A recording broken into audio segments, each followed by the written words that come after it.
आज हम बात करेंगे भारत के केंद्रीय गृह मंत्री अमित शाह के हालिया छत्तीसगढ़ दौरे की। जो बस्तर क्षेत्र में हुआ, यह दौरा सिर्फ एक औपचारिक यात्रा नहीं था, बल्कि नक्सलवाद के खिलाफ सरकार को मजबूत रणनीति और बस्तर के विकास के लिए एक ठोस कदम का प्रतीक है। इस वीडियो में हम आपको बताएंगे कि कैसे भारत सरकार नक्सलवाद को जड़ से खत्म करने की दिशा में काम कर रही है और बस्तर जैसे क्षेत्रों में शांति की समृद्धि की नई कहानी लिख रही है। तो चलिए शुरू करते हैं। नमस्कार, मैं हूं चंद्रशेखर और आप देख रहे हैं नव प्रदेश टीवी। बस्तर छत्तीसगढ़ का एक ऐसा क्षेत्र है जो अपनी प्राकृतिक सुंदरता और समृद्ध जनजातीय संस्कृति के लिए जाना जाता है, लेकिन पिछले कई दशकों से यह नक्सलवाद की चपेट में रहा है। नक्सलवाद ने न सिर्फ इस क्षेत्र के लोगों को हिंसा के भंवर में डाला, बल्कि विकास की राह को भी अवरुद्ध किया। स्कूल, अस्पताल, सड़कें, ये सब बस्तर के कई इलाकों में सपना ही बने रहे, लेकिन अब स्थिति बदल रही है और इसका श्रेय जाता है सरकार की दोहरी रणनीति को, सख्त सुरक्षा नीति और समग्र विकास के प्रयासों को। 5 अप्रैल 2025 को केंद्रीय गृह मंत्री अमित शाह छत्तीसगढ़ बस्तर पहुंचे। उनका यह दौरा 2 दिनों का था, जिसमें उन्होंने कई महत्वपूर्ण गतिविधियों में हिस्सा लिया। सबसे पहले वे दंतेवाड़ा के मां दंतेश्वरी मंदिर गए और पूजा अर्चना की। इसके बाद उन्होंने बस्तर पंडुम नामक सांस्कृतिक कार्यक्रम के समापन समारोह में हिस्सा लिया। यह आयोजन बस्तर की जनजातीय संस्कृति को बढ़ावा देने का एक शानदार प्रयास है। लेकिन इस दौरे का सबसे अहम हिस्सा था नक्सलवाद के खिलाफ चल रहे अभियानों की समीक्षा और सुरक्षा बलों के कमांडरों से उनकी बातचीत। अमित शाह ने अपने संबोधन में साफ कहा, नक्सलवाद अब अपने अंतिम पड़ाव पर है। उन्होंने बताया कि 2015 में जहां नक्सलवाद 106 जिलों में फैला था, वहीं अब यह सिर्फ 6 जिलों तक सिमट गया है। यह एक बड़ी उपलब्धि है जो सरकार की निर्मम नीति और सर्वांगीण विकास की रणनीति का नतीजा है। शाह ने यह भी घोषणा की कि 31 मार्च 2026 तक भारत नक्सलवाद से पूरी तरह मुक्त हो जाएगा। यह लक्ष्य कोई हवाई बात नहीं है, बल्कि इसके पीछे ठोस आंकड़े और प्रयास है।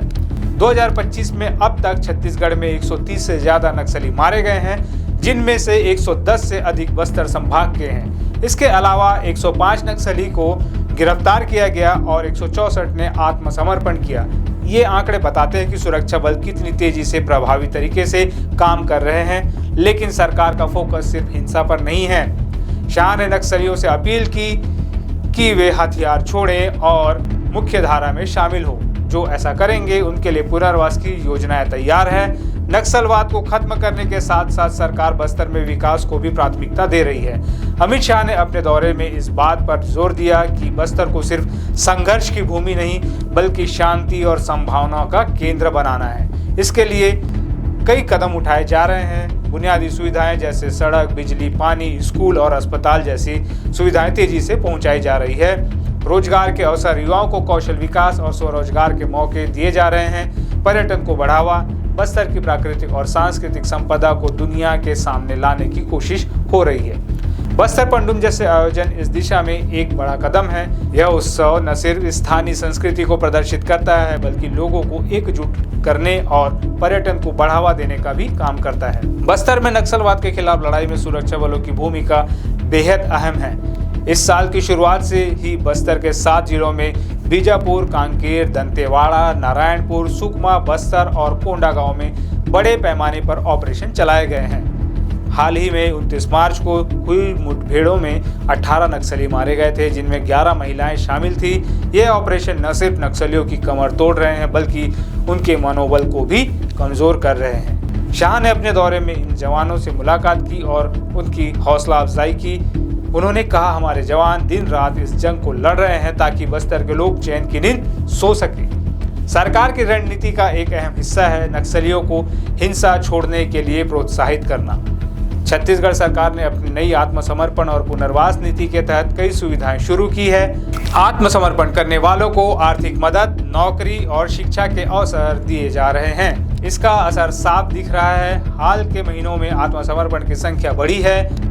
बीजापुर जिले में हाल ही में 9 इनामी नक्सलियों समेत 19 लोगों ने हथियार डाले। यह एक संकेत है कि लोग अब हिंसा के बजाय शांति और विकास को चुन रहे हैं। हालांकि नक्सलवाद अब कमजोर पड़ रहा है, लेकिन चुनौतियां अब भी खत्म नहीं हुई है। कुछ नक्सली समूह अब भी सक्रिय है, लेकिन सरकार का रुख साफ है। हिंसा करने वालों के खिलाफ सख्त कार्रवाई होगी और जो शांति चुनेंगे उनके लिए दरवाजे खुले हैं। शाह ने कहा, हमारा लक्ष्य बस्तर को नक्सल मुक्त बनाना ही नहीं बल्कि इसे विकास का नया मॉडल बनाना भी है। अमित शाह का बस्तर दौरा एक संदेश है, नक्सलवाद का अंत नजदीक है और बस्तर एक नई सुबह की ओर बढ़ रहा है। सरकार की रणनीति, सुरक्षा बलों की मेहनत और स्थानीय लोगों का सहयोग इस बदलाव की नींव है। अगर आपको यह वीडियो पसंद आया तो लाइक करें, सब्सक्राइब करें और अपने विचार कमेंट में जरूर बताएं।